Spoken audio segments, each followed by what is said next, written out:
Germany's always been a magnet for immigrants, but in 2024, this immigrant-friendly country is becoming less attractive for asylum seekers, and its U-turn related to immigration is making headlines.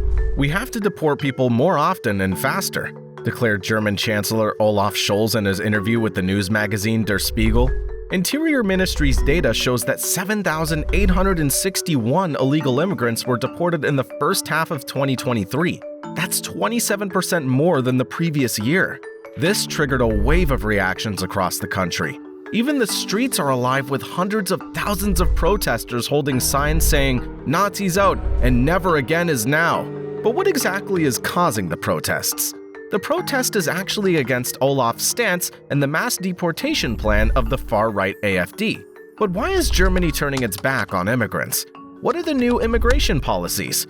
Will they really benefit the country? Let's talk about it in this video. But before that, hit the bell icon and subscribe to our channel to watch interesting videos like this. Germany is the world's second largest host of immigrants, accommodating 641,100 permanent migrants as of 2022. But centuries ago, it was not like this. Turning back the pages of history, we see how Germany's transformed from a land of emigration to a land of immigration. From 1820 to 1920, around 6 million people emigrated from Germany. But why did so many people leave Germany at that time? Constant wars, political issues, and religious conflicts were the main reasons. Also, there were limited opportunities. So many Germans moved to the USA for a better life. But things changed after World War II. Labor shortages in Germany made it a popular destination for refugees. From here, the actual period of Germany's economic boom began. This was the era when Germany welcomed guest workers. Foreigners from Greece, Italy, and Turkey were recruited in Germany. To no surprise, the influx of foreign workers dramatically decreased the unemployment rate, from 11% in 1950 to less than 1% in 1961. Germany never thought that these foreign workers would stay longer than expected. Undeniably, guest workers filled the labor shortage in Germany and contributed to improving the country's industrial growth. But at the same time, they strained the financial system too. In 1973, Germany imposed a recruitment ban to reduce economic pressure. However, it didn't prove successful, since many guest workers brought their families to Germany, fearing that they would not be able to return if they left. So, this ban proved pretty unrealistic. Despite efforts to reduce the immigration rate, events like the collapse of the Soviet Union and conflicts in Yugoslavia and Turkey further increased immigration. Later on, in the mid-1990s, the immigration rate declined with the Asylum Compromise. Yet, Germany continued to support foreigners. It was proved when in 2000, Germany granted dual citizenship for children born to foreign residents. Moreover, legal changes in the early 2000s further simplified residence permits and integration plans. As a result, the immigrant rate rose again. By 2013, 20.5% of the population had a migration background. This rate increased tremendously during the tenure of Germany's former chancellor, Angela Merkel, who introduced the open door policy in 2015. Merkel's stance on welcoming refugees really showed her high morale and political courage. Little did she know that her 3 words, "Wir schaffen das," or "we can do this," would open Pandora's box for her. Germany's humanitarian intention of providing refuge to immigrants ended up colliding with the complexities of human migration. The government and natives were doubtful. Was this really opening doors or opening Pandora's box? In a single year in 2015, 2.14 million people immigrated to Germany, which was 46% more than in 2014. It seemed like an unprepared Germany underestimated the challenges associated with excessive heads arriving within the country. But what are these challenges? Simply put, war-torn refugees and people from poor countries flock to Germany seeking a haven. Often without proper education and job opportunities, these immigrants burden the economy. The welcoming Germans are facing a terrible decline in the native population and labor market. What further led the critics to speak against immigrants is the post-COVID-19 economic downturn. During the pandemic, businesses closed and many people lost jobs. Consequently, the unemployment rate rose to 3.8% from 3.1% in 2019. This raised the competition for jobs. Native citizens argued that recruiters should prioritize hiring them over immigrants. Also, they felt that instead of spending resources on social services, language training, and integration of immigrants, focus should be given to them, especially during the economic downturn. Moving ahead, let's turn the torch toward cultural integration. There's significant clashes that make cultural integration pretty tough. The diverse ethnic immigrant groups belong mainly to Turkey, Russia, Spain, Greece, Italy, Poland, Syria, Afghanistan, Ukraine, and the ex-Yugoslavia. Immigrants feel isolated as German is an alien language for them, and hence face difficulty in finding suitable jobs. Moreover, the immigrants prefer to stay with their groups and do not mingle with natives due to cultural differences and language barriers, making cultural integration more difficult. Moreover, finding affordable houses, unbiased job opportunities, and overcoming cultural isolation are among the potential problems immigrants face. The influx of newcomers, on the other hand, has made German natives insecure about their identity being compromised. They're uncertain about what it actually takes to be a German. The nation of immigrants is now facing pressure from the local authorities regarding social support and the shortage of accommodation. Meanwhile, the German generosity toward facilitating immigrants has shadowed its responsibility toward its aged citizens. Besides, many Germans actually considered that immigrants are not only affecting their cultural values, but also increasing crime rates. Right now, rising crime rates have heightened public fears. So, who's involved in more crimes, Germans or immigrants?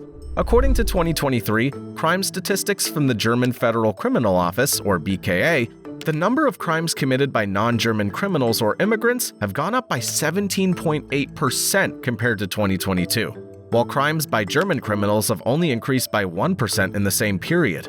At a press conference in Berlin, Federal Minister of the Interior, Nancy Faeser, promised to speed up the deportation to reduce the crime rate. She said, "Foreign offenders must leave Germany much more quickly. The strict deportation rules we've created must now be enforced." Many of the immigrants do not have legal permits. This further increased illegal activities. According to a survey, almost 280,000 immigrants are illegally residing in Germany. 80% of them are living without any legal permit. Gradually, the spirit to welcome the refugees wore off, and the political backlash was not long in coming. The Conservative Party demanded strict immigration law policies, whereas liberal parties called for more leniency. In 2023, Chancellor Olaf Scholz, while addressing the immigration policies, emphasized the need to deport illegal immigrants on a larger scale and attract skillful immigrants. He also stressed tightening the EU's external borders and Germany's border control with neighboring EU countries including Poland, Czech Republic, and Switzerland. The opposition Christian Democratic Union, or CDU, proposed to form a collaboration between the government and a working group. The reason is to tackle immigration policy and illegal entry. In the same year, conservative opposition leader Friedrich Merz proposed the German Migration Pact to the Chancellor. The pact included 26 demands, including implementing a limit to 200,000 immigrants annually. The Democratic Party liked the idea, but was unsure about putting the limit. Today, Alternative for Germany, or AfD, is gaining popularity due to their stance on immigration. AfD surged from 4% in the polls in 2015 to as high as 18% in 2018. Even though the party's since fallen back to 10%, it has the distinction of being the largest opposition party in the German parliament. AfD believes illegal entries are a threat to national identity and social cohesion. Also, every immigrant should get an entry based on national interest to avoid social tension. March 1, 2024 marked the second stage of Germany's new Skilled Immigration Act.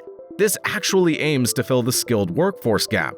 The provision emphasizes reducing bureaucratic hurdles, recognizing foreign qualifications, providing residence permits to qualified workers, and easing job-seeking visas. Further amendments were made in June 2024 by introducing the Opportunity Card. This card will enable third-country unemployed qualified people to stay in Germany and search for employment. Germans have decided to ease the excessive burden on their economy and are all set to relieve it by sending immigrants back to their homelands. Moving on, a lot has changed in 2024. Migrant deportations rise sharply. Also, numerous asylum applications faced rejection. Except for Syria, Turkey, and Afghanistan, efforts are made to designate safe origin of countries to get permission from those places to return their people safely. Moldova and Georgia received this status in November 2023. Moreover, asylum seekers will now get fewer benefits compared to natives. Welfare payments that were available after 18 months will now be available after 3 years. Also, those living in state houses will get fewer food allowances. To add on, most states have integrated card-based systems to maintain transparency rather than bank transfers. The purpose is to ensure they're not transferring the money to their relatives back home. Around 160 social cards are already provided to asylum seekers. A point system's been introduced to let eligible immigrants live in Germany and find jobs. The eligibility criteria includes language proficiency and professional experience. At least basic knowledge of the German language is mandatory. The EU Blue Card will be expanded to meet the labor shortage, specifically in education and healthcare. Foreigners from the EU will then land directly in Germany and can stay for 3 years and find jobs. They can bring dependents along once they prove they could support them easily. The transitioning Germany has numerous opportunities for skilled workers and a strict eye on excessive immigrants. The country has all the rights to prioritize its people and take measures to stabilize its economy. Minusing the deserving asylum seekers, Germany's stance on immigration law is clear. They literally don't want any more immigrants who are nothing but a burden on their economy. The nation understands the downsides of unlimited immigrants' arrival and the sufferings and concerns of German natives. Still, there are different opinions regarding the amendments to immigration policies.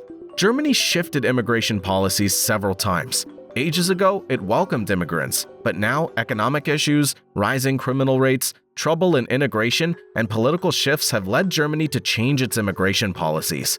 Still, Germany's approach to balancing humanitarian responsibilities is giving support to a skilled workforce. Will Germany strike a balance between human rights and economic stability? What do you think about the future of immigrants in Germany? What reforms do you suggest for immigration policies? Let us know your thoughts in the comments below. For more such topics and insightful content, stay tuned and like and share this video to show your support.